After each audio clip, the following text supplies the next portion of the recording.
Okay. You are listening to the practice of a Hoodoo Baptist, my personal journey of root work, faith, and ancestral wisdom.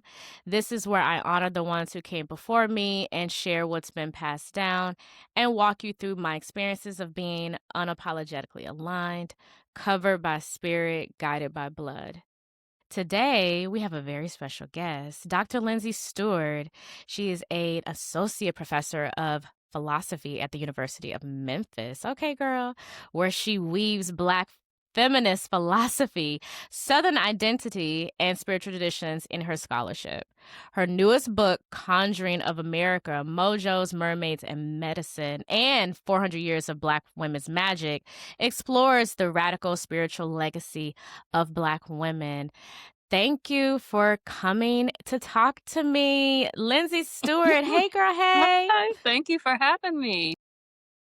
Listen, first of all, the book, what got me super, just stoked to talk to you is, first of all, the title of the book. Yeah, The artwork is gorgeous too, by the way. yeah. Yeah, I think it's all super perfect. And I don't know if you know this, but there are a couple of book club groups that are within the I would say, I guess, the ATR space, the hoodoo, Mm, like for example, there's I'm a part of a book club called Buku Hoodoo. cool. Boku Hoodoo Book Club is run by amazing Black woman named Chantrell P. Lewis. She's also a scholar. She's also a documentarian. Like she's all around amazing. But Yeah, for the most part, no buts. We A lot of us have come together within this community, within this space, because of the book club, because it started out from her documentary, and the girls dropped you in the book club in the group chat. And it's so cool because we usually just we pick a book like once a month, or just depending on, like, the amount of pages and all that. But they could not help themselves, because you're not necessarily, we haven't read you as a group yet in the book club, obviously, because the book just came out two right, days ago, right. right? But someone dropped you in there like, "Oh my God, like, look what's about to go down." Like, and we're all like, "Oh my God, like, who's this?" Like, so it was a whole thing. And yeah, someone else brought up your first book, if I'm not mistaken, about Black Joy. Yeah, And someone brought that up, and they were like, "Yeah, this seems like such a turn of a mm, different type of book right. for this author." I mean, can we talk about that? Like, what inspired this book, and right now, like, why do you think it's important for you to Yeah. get this out right now? So my first book was, I'm an academic, so it was geared towards other academics who have this very narrow field that they're looking at. But I've always wanted to be a writer. So I really wanted to write for a wide Mm, audience. And one of the things that just kind of kept coming back to me during COVID, we're all sitting inside watching the news of just horrible deaths happening all over the yeah, place. We were seeing story after story of Black people dying by the hands of the police. Like, it was just a really dark time. And I was trying to figure out, well, how did other people get through stuff that was much worse than this? Like, our yeah, ancestors really did go through um, some things that you could say were far worse. So, how did they do it? How did they manage to still have joy, even yeah. still produce these amazing aspects of American culture? How did they do that? And I came back to these conjure women. Mm, And I was like, man, they really are kind of missing from the overall history of Black people in America. Like, there's yeah, definitely people who have written about conjure women, um, absolutely. hundreds of years, right? But I was really interested in writing a story that really kind of connects these different traditions together under conjure women, to kind of give people a sense of how this tradition has been going on for 400 years. Mm-hmm. Yeah. Mm-hmm.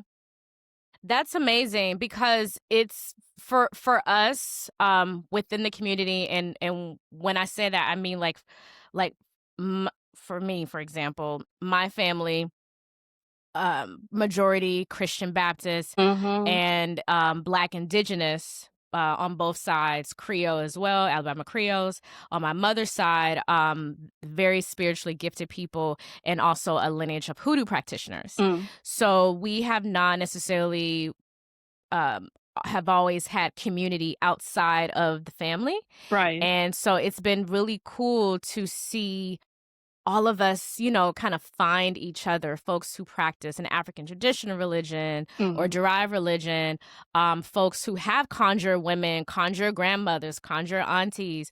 Like we all have found each other, I think, in this time because of social media, and folks like yourself that are deciding to write about what's low key kind of been like shamed and Yeah. silenced and erased. Not even low key. I shouldn't say low key. Right. Definitely have been shamed and silenced, Yeah. and even some erasure. And I think that Mhm. erasure has a lot to do with media, propaganda, even Hollywood. You know what I'm saying? So it's really it's right on time. I thank you for writing this book. It's right on time. I know so many people are going to gravitate towards it, Okay. and that's why we're here. And I wanna, without giving away too much, because let me tell you, I did get excited because you have an entire chapter. There's an entire chapter, y'all, dedicated to the candy lady. Yes. And when I saw that and I listened, I was like, and all the candy ladies from my childhood, like, Mhm. literally just ran through my mind. And Mhm. some of them, I don't even know their names Yep. or remember their names, and I know a lot of them did not remember my name because there were so many kids that they would just see, Yeah. and yeah, and I just used to be called child. Like child is a pronoun, okay? Child is a pronoun. Like I don't care what nobody says. Like, it's like just hoot and holler about pronouns. It's like to me, child was a pronoun. It's non-binary, Yeah. genderless. Yeah. Because that was what I was called by an elder that may not have been in my family, don't know me. It was just Mhm. like child, Mhm. like, and stay in a child's place and that sort of thing. But I was so excited to see somebody actually talking about the candy lady because it seemed like when I moved to California as a kid, like that just wasn't a thing, Really? or it was just yeah, well, and to be honest, I moved to California when I was a teenager. So I Okay. lived in Alabama majority of my life. And so when I got to California, and it could have been because I only lived in LA for a short period of time, and then we went to the Valley, Mhm. but it didn't seem like the candy lady was necessarily a thing. And if it was a thing, maybe she went by a different name, or maybe it was just Mm. the ice cream man, the ice cream Yeah. truck. Yeah. I don't know. Yeah. Yeah. But it's really cool to and I think the same thing also goes for the Avon lady. Mhm. Yeah. Very Yeah, you know what I'm saying? Like it's that huge similarities. But what I want to like talk about is it because in the book you're tracing 400 years of Black women's magic. What patterns or themes would you say kept showing up across time? Mhm. And I don't know if that's like super loaded question, but but I just had to ask because 400 years is a long time, Yes. and I think this book is just such a great example of ancestral veneration because people can see that a lot of things that we're doing today are not new. Right. Not new, and we didn't even realize it was conjure when we did it, Mm-hmm. right? Talk about it, It but yeah, what patterns or themes would you say just kept showing up across time and mhm. just refused to die? I mean, one is remembering the ancestors, right? And placing real value on, in particular, what our mothers have told us and what our grandmothers have told us and how to navigate this world. That was one thing that showed up in kind of every generation. Another thing that showed up is kind of a love of water. I mean, whether Mm. it's they've got their teas, or we've got our special baths that we take, or we just want to be in a river, in the ocean. And I think there's it's interesting to think about that in the context of people saying that Black people don't like water or Black people can't swim. It's like, Mhm. no, Mhm. no, we really kind of revere water, and that's been going for 400 years. I mean, so that's just two things. And I think there's Mhm. also an interest in um, diet, right? What we eat, Okay. um, greens. That's something that we've held forever since slavery. Of we want to eat our greens. We want to eat our green leafy vegetables. That's always been a major part of our diet, and it's something that's really kept us healthy for generations. Mhm. Yeah. Mhm. I love me some collard Yes. greens. If the collard greens are not right, I'm judging. Imma be Yes. honest. Of course. From anybody in this household, and I don't have no problem giving, like, and I'm not even the best, like, greens cooker, but I'm just a greens Mhm. connoisseur. Mhm. And Mhm. even I even eat, some people don't like turnip greens, but I still eat turnip greens. Um, I think it's yeah, I think you hit it right on it, for sure, because when we're talking about recipes Mhm. and so many things that we do, that have been passed down, and I think it's just super important to really like lean into like where some things may have started, Yeah. um and how some things may have been like, remixed. Like, I know someone who is a really big advocate for vegan eating or Mhm. clean eating, Mhm. right? Mhm. And they low key like remixed using Yeah. kale, for like a soup, or Yeah. the way that how we eat greens. And I'm Yeah. like, it doesn't matter what it is. It's like we just seem to have a magic to like remix certain things and just Yeah. make it our Yeah. own, which is so cool. You also dive into Granny Midwives. And I love that you dived into Granny Midwives. And I think, as someone, I'm full spectrum doula, and I've been working within the reproductive health space for 10 years. And it low key kind of like boils my skin a little bit when I see so much of the legacy of doulas and Yeah. midwives kind of being overshadowed, Mhm. whitewashed, Mhm. and they're just not talked about a lot. Why was it so important for you to mention granny midwives in the book? And Mhm. was there anything that you learned that actually surprised you when doing your research? Well, there was plenty. There's plenty Okay, that dive into it. Tap in. Let's get I into it. so they were just such a crucial part of the story of Conjure. That 400-year period, because if you're really trying to think about, well, where were the conjure women in each period of African American history, there's that long stretch of Jim Crow. Who was doing that work for us? It was Yeah. granny midwives, right? They were the ones who were still passing down traditions in conjure. They were the ones who were bringing us into the world, making those quilts, which are how we entered the world, Mhm. instilling those values in us for community. So I could not tell the story without them. And Yeah. one of the things that surprised me is how central textiles and weaving um, is to conjure and hoodoo. I did not realize that when they were making these quilts, they were doing something spiritual. And it's really kind of sad that so many of us aren't born on those quilts anymore. Like, there was Mm. something that they were trying to tap into while they were knitting, and where they were sewing or piecing things together. Right. Um, and I just had this newfound appreciation for a lot of those quilts that we see in museums, the crazy quilts and things like that. Like that, that's not only spiritual, that also comes from West Africa, our styles of how we would piece things together. That's like physical, tangible um, instance of like we really did pass some things down. We really did keep some things. Yeah. Yeah.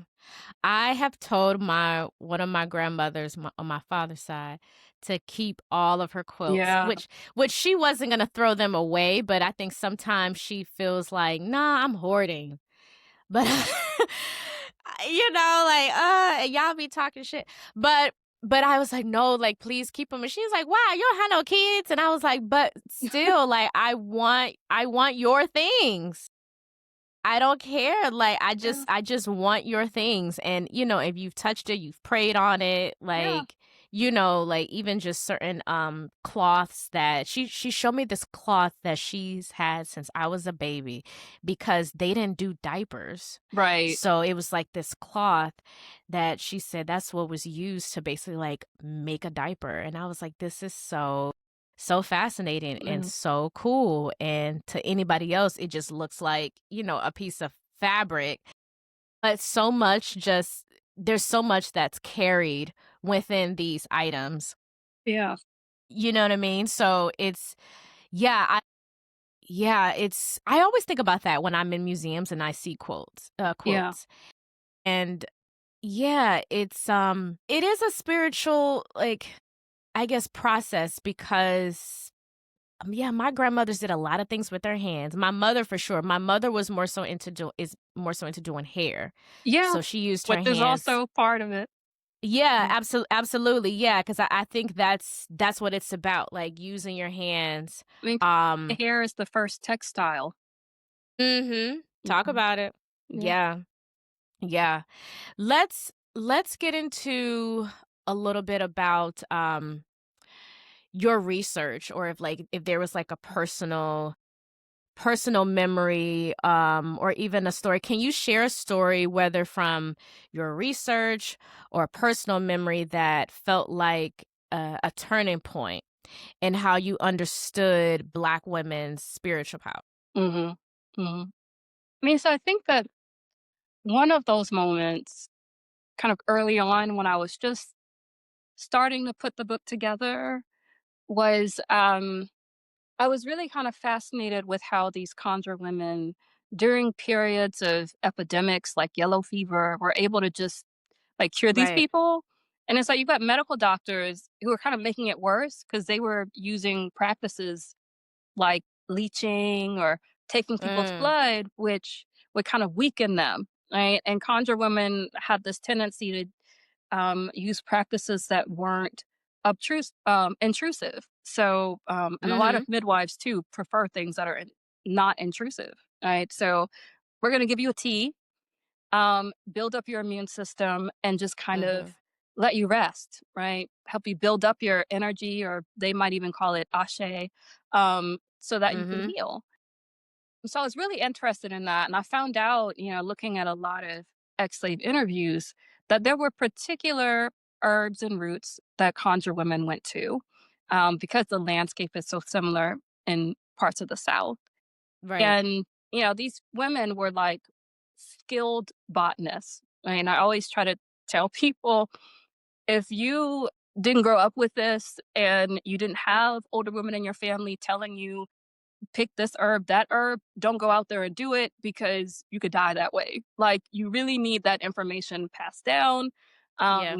because it's really serious when you pick something from the ground and tell somebody to eat it. But Mhm. they really knew herbs and roots and plants, like straight up biology and botany. They had that down. So, um, I was trying to figure out, like, well, how does this really connect to things today? And I just kept thinking about Vicks Vapor Rub and how central that is to Black households, really Southern households. You're gonna find Vicks Vapor Rub. Um, and I started to dig into the story a little bit because I know that a lot of Black people think that a Black man created Vicks, and that's not true. But I understand how you would get there because it seems so central to our culture. It feels like it must have come from us. And I just kind of put up a Facebook post of, "Hey, did anybody use Vicks Vapor Rub in your family?" And one woman who I knew from graduate school, Crystal Sanders, popped up and said, "Yeah, my family has always claimed that Lunsford Richardson, the guy who patented Vicks, stole that recipe from our ancestor, our enslaved ancestor," which is like, wow. And I was able to do Right. the research to kind of put that story together of Well, Lunsford Richardson is a white man who did own slaves. He spent a lot of time with Negro mammies, the women on plantations, enslaved women who were um, skilled herbalists and knew how to use those, make those cures, make those salves. So it seemed totally plausible that, Mhm. yeah, a black woman created this, right? Somebody else patented it.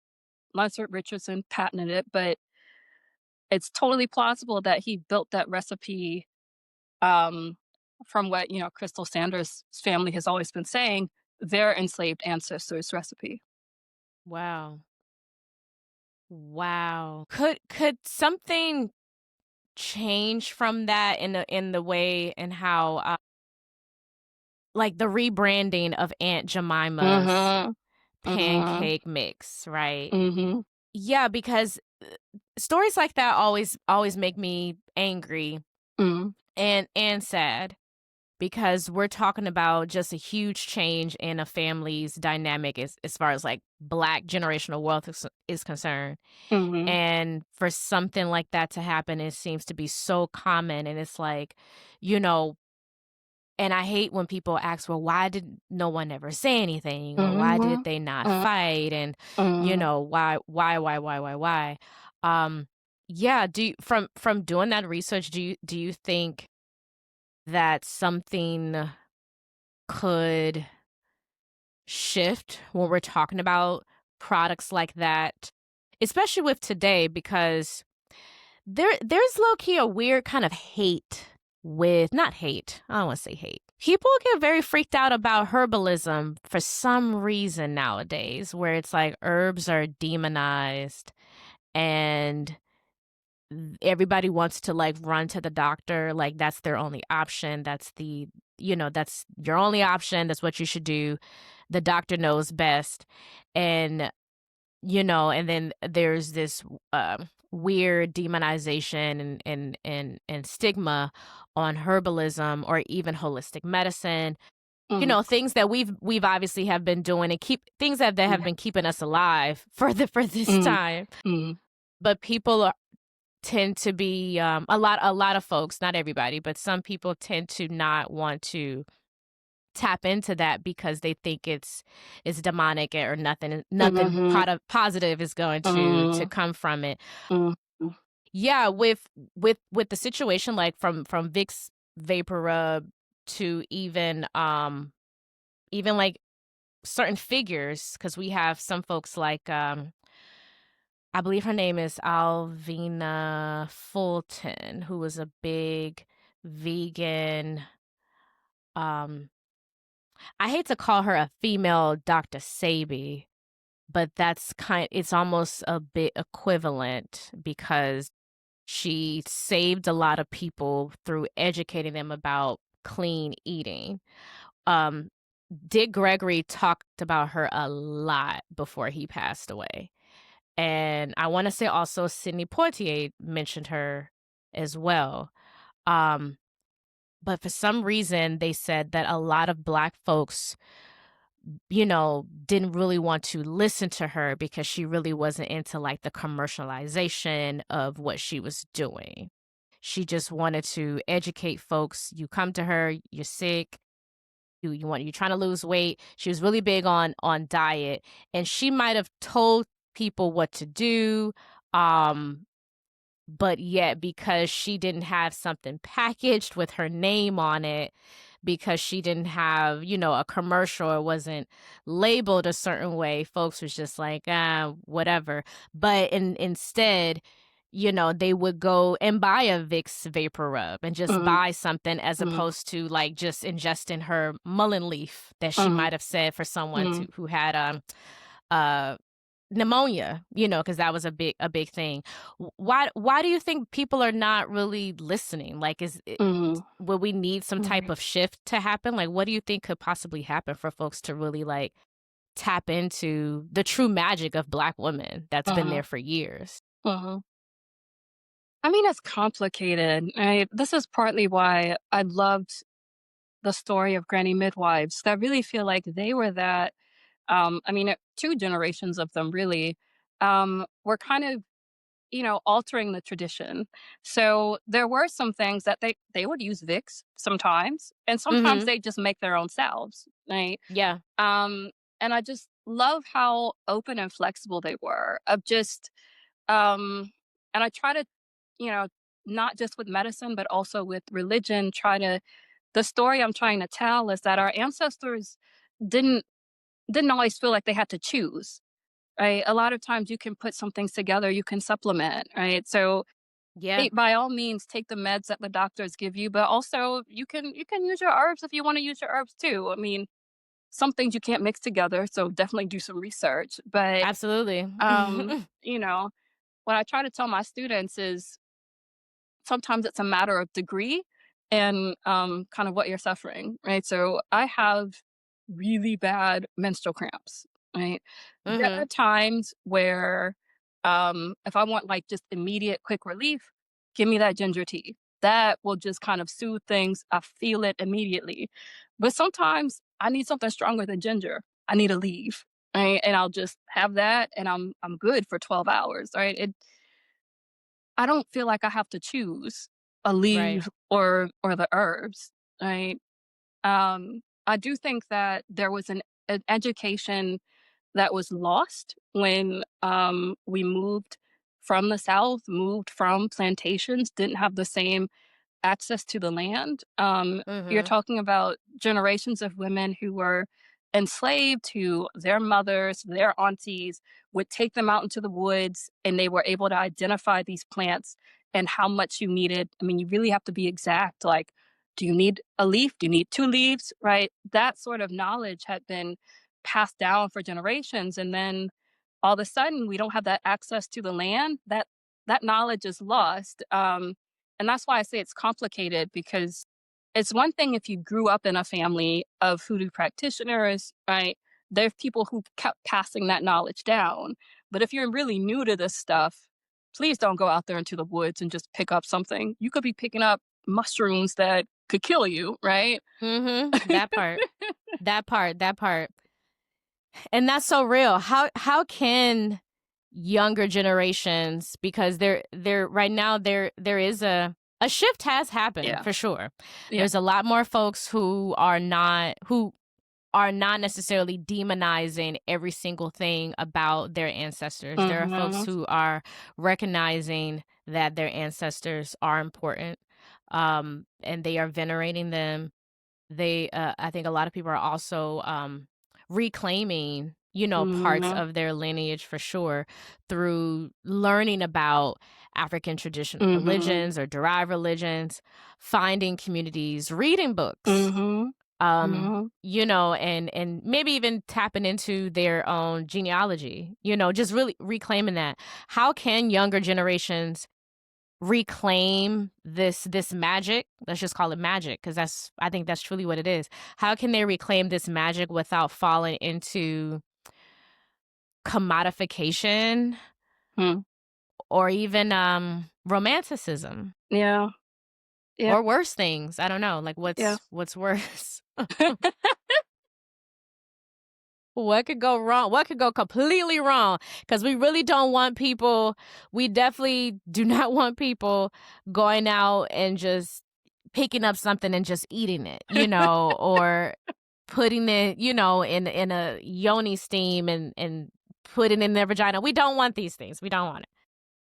So so what can we do? Like, but truly, like, Yeah. how can, because we, Yeah. we want folks to be safe. Right. We want folks to tap in and to explore and reclaim, what was once lost. But we want them to be safe. So how can these younger generations safely reclaim this Mhm. magic? Mhm.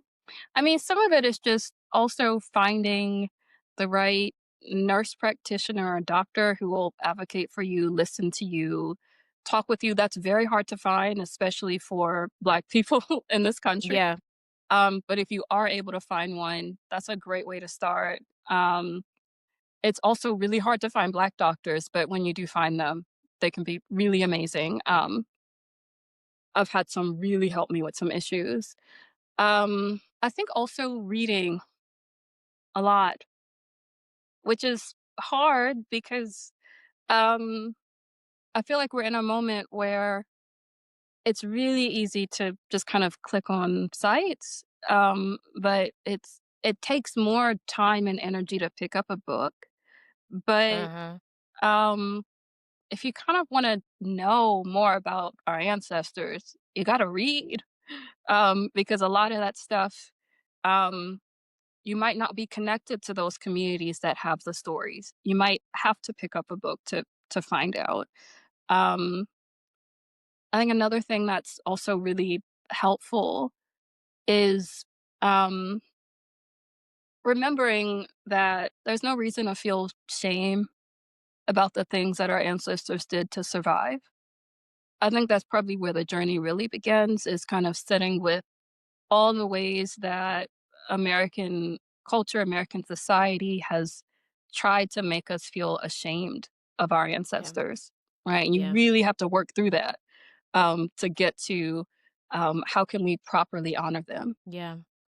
I think that's super important for anyone in their journey to break those generational or intergenerational curses, Mm, is to not feel, ashamed that they had ancestors and they believe their ancestors were in the big house, or if their ancestors mhm, were on the fields, mhm, um that their ancestors decided to leave the south and go up north, or to go west or go east. mhm, mhm, um just be happy and proud and grateful, appreciative that they just decided to live, period. I think that's super important. Yeah, I think, at least for me, because a huge reason why I'm creating or doing this platform is because I have found this as my own way of reclaiming something that I couldn't talk about when I was a mm, kid. mhm. I can say my great grandmother was the hoodoo lady Yeah. to everybody at church. I couldn't say that. I couldn't, really share like which family members had certain gifts, like the gift of sight or the gift of like knowing and feeling, just Mhm, really couldn't talk about these things. And I think now it's such a even though it's a strange time and a crazy time that we're living in, but I think for us, and particularly folks of the South, born of the South, it's a beautiful time for us to reconnect with yeah. each other, and reconnect with our people, and to create our own magic, because Mhm, it could be folks another 400 years down the line studying what we're doing and how we yeah. survive during these crazy times. Um, and that's what's keeping me going, because it's all about the magic, right? Like, let's tap into Black womanhood, like Mhm, the magic in that. In your own way, can you define magic in the context of Black womanhood? Is it resistance? Is it ritual? Is it us telling it like it is? And it could be all of those things. But yeah, just kind of define magic in your own way in that context of Black womanhood. mhm. Alright, so towards the end of the book, I think about, you're from the South, so you know this saying, "When somebody puts their foot in their food," Mhm. You put your right? foot in it. Mhm, mhm, Mhm. and how that's just the food was excellent, you put your heart and soul into that. That's kind of what I think Black women bring to whatever they do.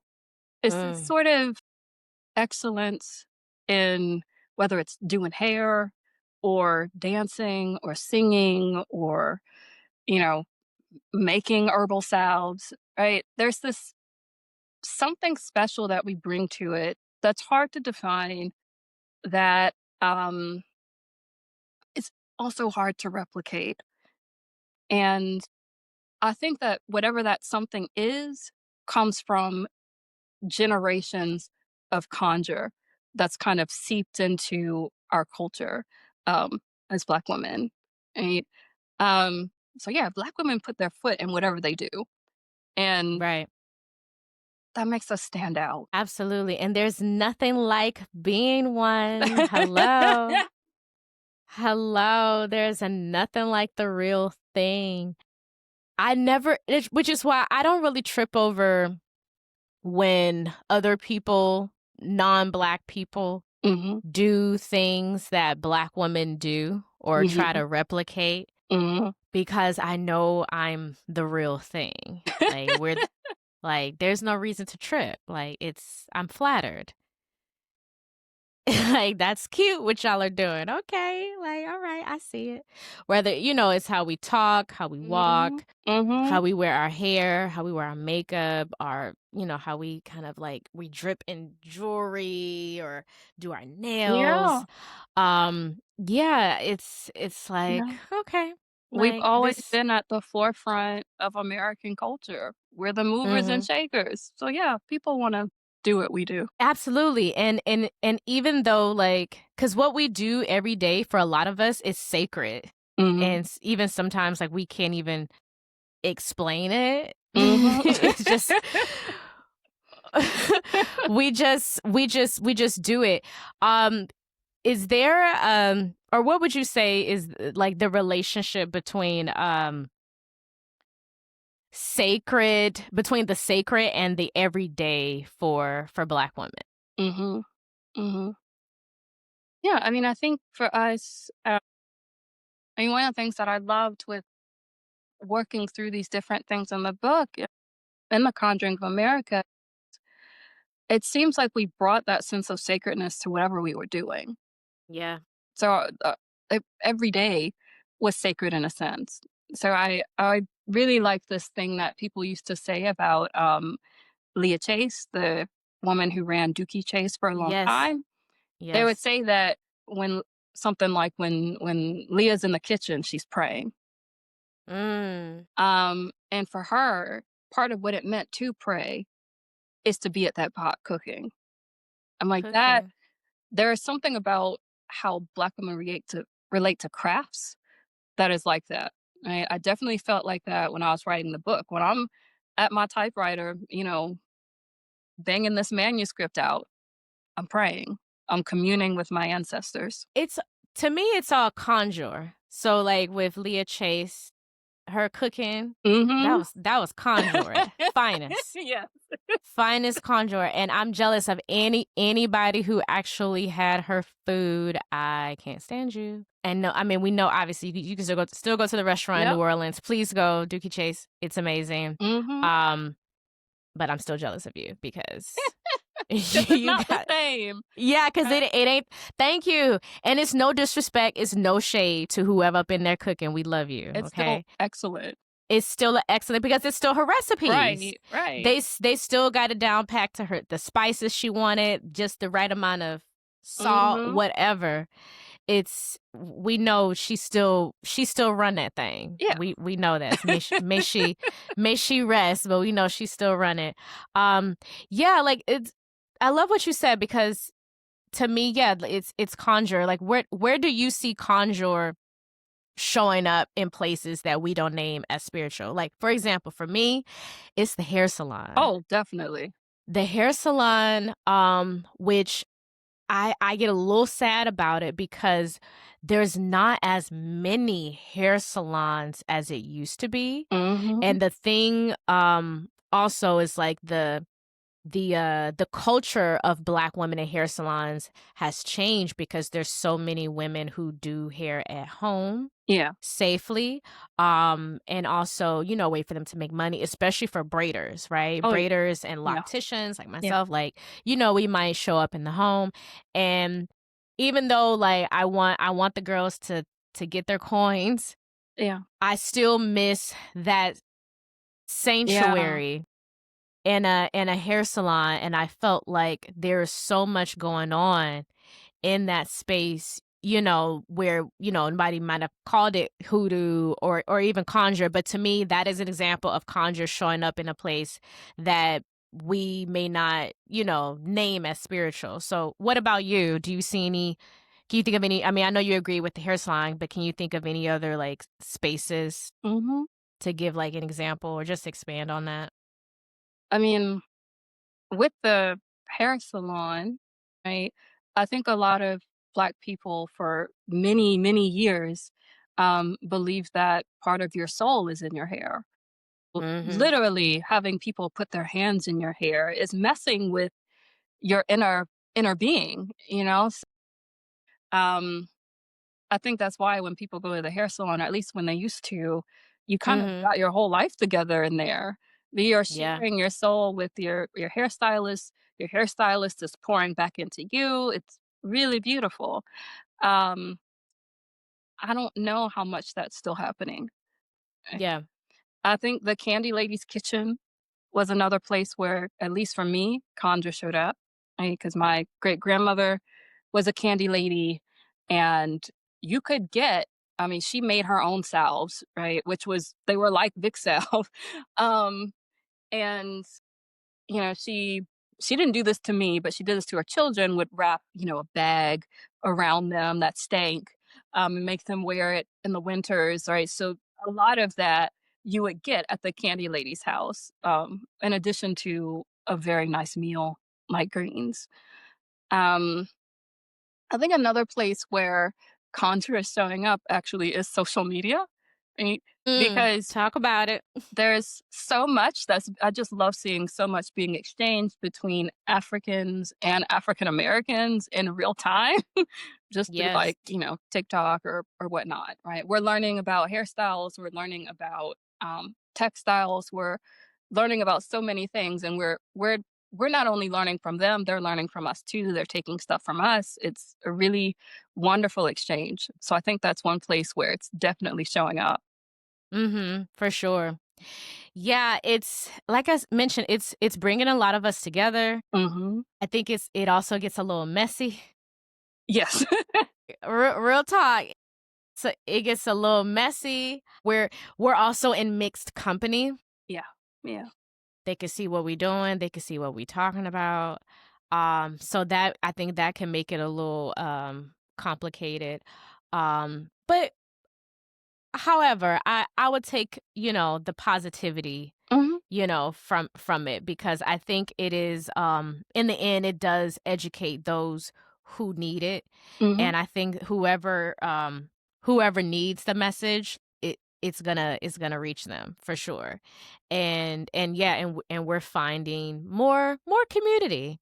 And that's a huge, huge element of, I I believe, like, when we're talking about Black women, our magic, a conjure, I think community is that source. Like, we create our own communities. Communities, like, find us, um, and it saves lives, truly.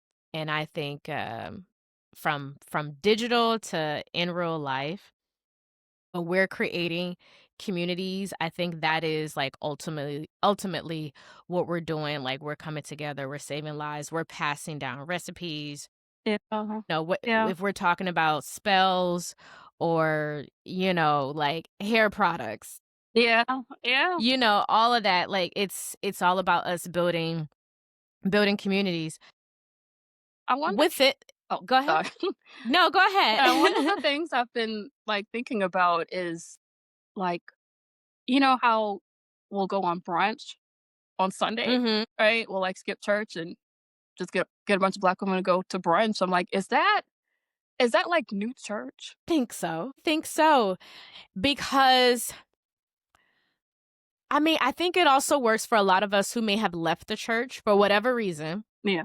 or may not have, found a home church yet. Because Mhm. 'cause coming from the South, that is a big deal, like, to Yeah. find a church home. Yeah. Um, but yeah, I think even, like, with us coming up to, reconnecting and doing brunch, like, Mhm. it's not always about the food. It's Yeah. about, like, Yeah. "Girl, let's talk." Yeah. "What's on your mind? What's been going on? What are you going through?" Or, "Let me share." Yeah. And also just a space for us to see each other, to do Mhm. those check-ins. Yeah. and to have those downloads. Oh yeah, like brunch for sure. And then of course, we need a reason to dress to the nines. Yes. I mean, we need a reason, but low key we don't because some of us will go to the grocery store and still like be showing out. But yeah, I for sure I would definitely say for us like new age in a way. Brunch is the thing.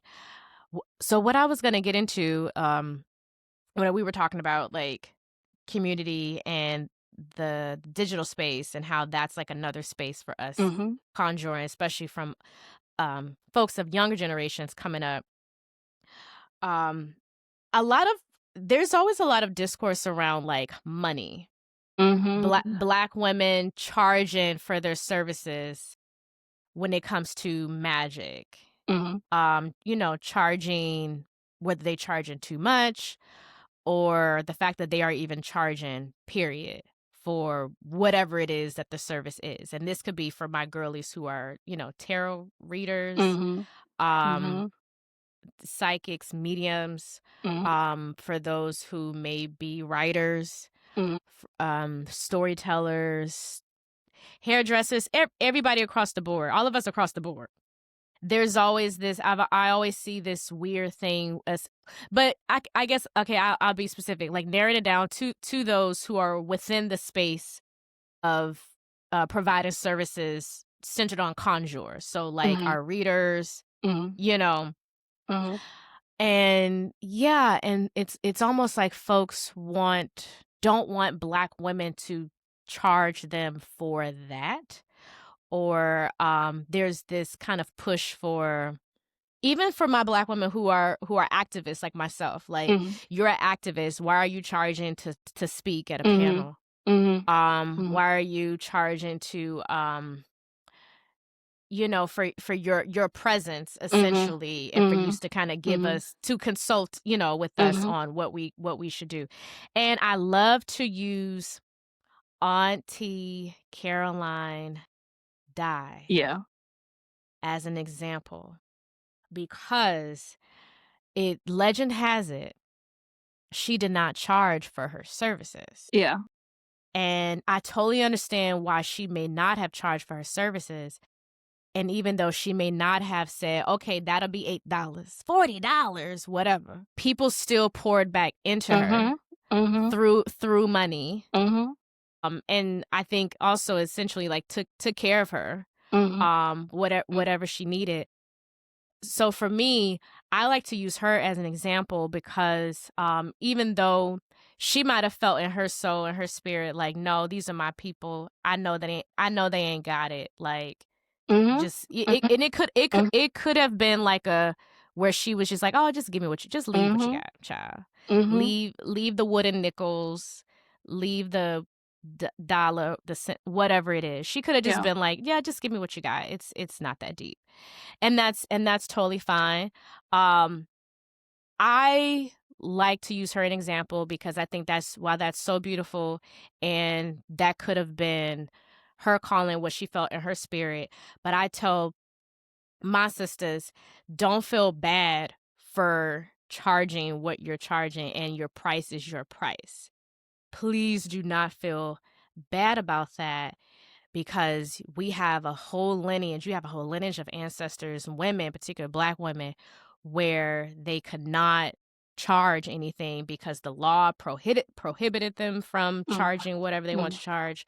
And it also could have been because, out of fear, them not wanting to get in trouble. I was like, but we're living in a different time, and there's been too much of folks making money off of us for too damn long. Too long. So please don't, if that's your calling, like, please don't feel bad because so many folks went through what they went through, and now you are in the position to to make money off of your creations, Mhm. whatever the creation is, like Mhm. you put in time, you put in effort. um get your paper. Like, it's totally okay. So I would like for you to share a little bit about Auntie Caroline. share anything that may have surprised you about her as well, because I'm always surprised. There's not a lot of research about her online, and you really gotta like dive into it. But I love that her name is said. Like she was Mhm. another great surprise, I think, from like listening to the Yeah. book, and I Yeah. was just really happy to see her name. So can you talk Yeah. about her? Yeah, I mean, and I feel like that issue is so complicated, right? Because on Mm-hmm. Caroline Die, she didn't charge anyone, right? So, but she died like a millionaire. So it's like, how did this happen, right? Thank you. And some of it was, people would just donate stuff to her, right? Mm-hmm. But she was also a businesswoman, right? So she would Yeah. run a little side kitchen while people were waiting to get their cards read. She was hustling in a lot of different ways, right? She also owned some properties. She was Mm-hmm. kind of managing properties, right? So I think that people are, especially when people are in this day and age, really suspicious of religion and spirituality, really worried about being, conned or taken in. I think that there's always going to be that kind of, why do you want money from me for something spiritual, right? Get that, you can kind of worry.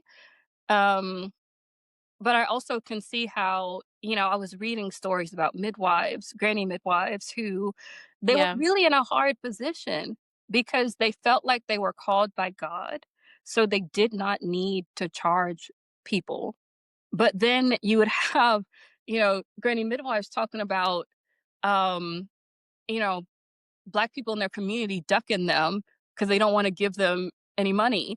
And it's like, how am I going to continue this work if I don't have money to live off of, right? So I kind of get both sides of this, and it's Mm-hmm. so complicated. But on Caroline Die, I wish there was more information about her because um, she just seems like a total, um, excuse my language, badass, right? She Mm-hmm. just, I mean, you have like people from the KKK showing up at her house, asking her, did so and so really rape this person?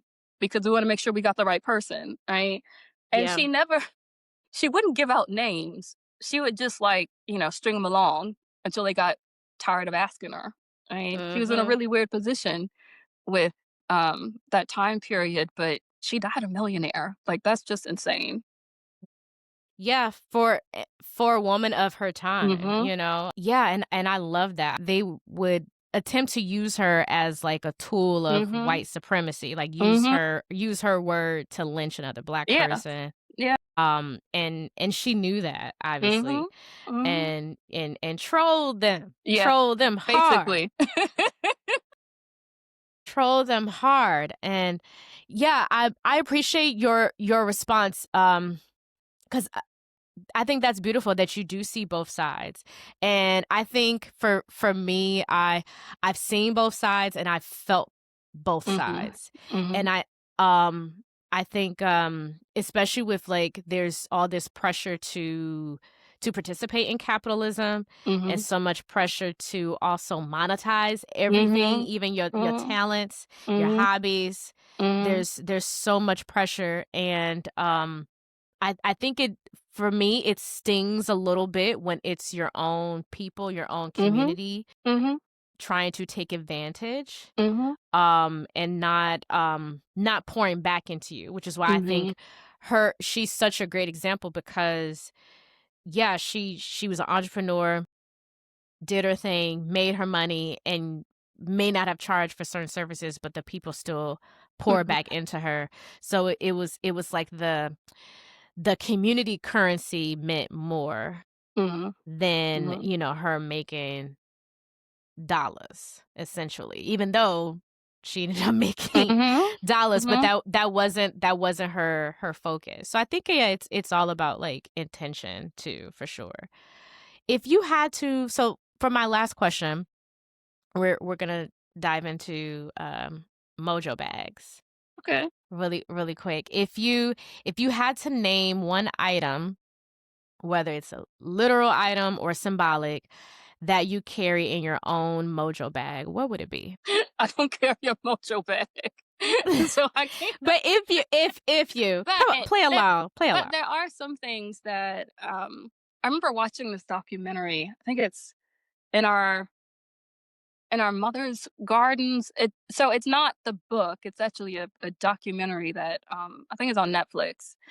And there's this one woman who was talking about how jewelry, um, for a lot of our ancestors was worn as, like, protection.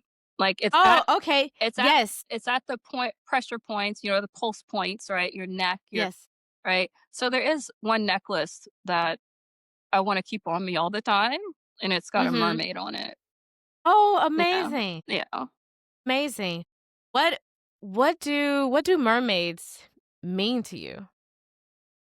Um, they mean rebellion, social rebellion. They mean, the possibility of change and transformation. That's why I like to Mhm, keep them on me, is it reminds me that, there's always been stories about mermaids that just kind of, um, they were vengeful, they, protected Black women, they served justice for communities, and I really wanna tap into that, when I'm going about my day. If there's anything I want out there protecting me, it's the mermaids. yes. Absolutely. And really cool full circle moment for our listeners and viewers. So she just mentioned uh Lindsay just mentioned In Our Mother's Gardens, a documentary. That documentary was directed by Chantrell Pugh Lewis, who created the Buku Hoodoo Okay. book club, Yeah. Yeah. in which and how we again how I talked about we somebody Yep. dropped your book Yep. a whole 2 months before it was supposed to come out. By the way, dropped a photo of the book and a link of the book Yeah. in our because we have a group chat for the book club. Dropped it in there, and that's how I was like, yo, I have to have a conversation with this woman, and I'm going to read her book, and yeah, and in regards to protection, I believe you're referring to, we call her Mama Coco. Mama Coco in the documentary, she's amazing as well. She is also a Yoruba priest. I believe she practices lukumi, Mm. and she's always wearing her Yeah. protection. She rarely even calls it jewelry, I want to say. She Yeah. says like these are my shields. Yeah. Yeah. This is my protection from her head wraps to her necklaces, Mhm. medallions. Like she just carries it with her all the time. And I really do appreciate like all these different just examples of how Black Mhm. women find representation. Yeah. So even how you were speaking about mermaids, like how they Mhm. represent transformation for you, and you're, Mhm. fascinated by that, but it really does represent something magical for you where you actually see yourself. Is there anything that you would like our listeners to know about what's next for you? I mean, now that the book is out, and I'm gonna make sure people dive into it, I'm going to remind the group chat like, "Hey, book club, we need to put this on the list to tap into, whether it's to listen." It is also a great listen. I love the person who's doing the narration. I love their Yeah. voice. I Listen loved to her their voice. too. Yeah. Yeah, like spot on. But yeah, like tell us a little bit about like what's next for you now that the book is out. Like any Mhm. plans, any book tours, because people really need to know about this book and about your mission for sure. So what's next? So I will be on Tabitha Smiley's show next week. Uh, like a Perfect. few more podcasts that I'll be on. Mhm. One of the things that we like to do, with book tours is really kind of link it with universities. So there'll be some universities where I give talks and they'll have a chance to meet me then. And yeah, working on a novel. So that is the things. That's what I'm doing. Yes. Amazing. I love that. Thank you Thank you again. Like, the book is brilliant. It's beautiful. I think a lot of Black women are going to resonate with it and um, dive into a little bit more with their ancestral wisdom. I think it's so fun too. I Yeah. think it's such a fun listen. It's not it's really touching on a lot of things, like from mermaids to mojo bags to midwives and quilts, the candy lady, y'all. It's really touching on so much across our generations. And I think it would really be helpful for someone who may not understand why they do certain things, Yeah. um, and why, certain things have just been, like, in the family for this long, Mhm. whether it's a Mhm. quilt or a Yeah. recipe. Yeah. This book is gonna help them connect the dots for sure. So, thank you so much. I hope you are Mhm. proud of yourself because Yes. I'm proud of you. Okay, great. Oh. Making sure, like, I hope you are Oh. proud of yourself. Yeah. Thank you again Well, for thank you coming for on here to having me. speak with me. Good luck with everything. I wish you all more success. Thank you. Good luck on your novel. It's gonna be Yeah. great. You just dropped a book 2 days ago, and now you're already doing your novel? Or did you has the writing never stopped? Like, goodness, such a busybody. I love it, though. Yeah. Yeah. You've been listening to The Practice of a Hoodoo Baptist, covered by spirit, guided by blood. Until next time, peace.